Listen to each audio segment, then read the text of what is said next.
C'est déjà l'hiver en Maurienne, du moins dans la tête des responsables de la société de la Norma de la station de la Norma qui prépare déjà la prochaine saison.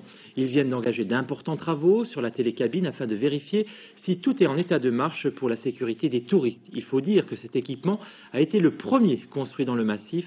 C'était en 1972. Reportage de Fabrice Liégard.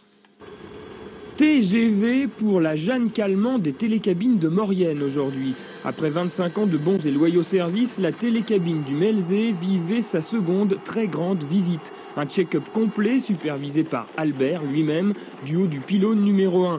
20 trains de galets comme celui-ci à élinguer, 650 kg à bout de filin, 650 kg de métal et de caoutchouc qui en 25 ans et par tous les temps ont sauté quelques millions de passages de cabine. À chaque passage de cabine, le balancier oscille un petit peu, donc il y a une usure. On a des bacs bronze, on a des axes métalliques, donc il y a un frottement. Automatiquement, il y a de l'usure.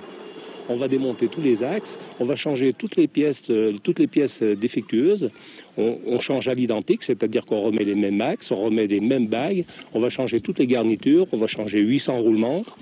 Et on va radiographier toutes les soudures pour voir s'il n'y a pas d'anomalie, s'il n'y a pas de fissure de fatigue ou une soudure mal faite. Donc on va contrôler toutes ces pièces. 45 petites minutes d'hélico et puis s'en va. La plus vieille télécabine de Maurienne est maintenant nue comme une ligne EDF. La visite médicale peut commencer. Dites 33. Là on voit bien que c'est relativement bien réglé, parce que là, entre là et là, le câble roule entre là et là. Là c'est pareil. Il y a une usure normale, mais là c'est sous l'effet du vent, c'est l'effet du vent.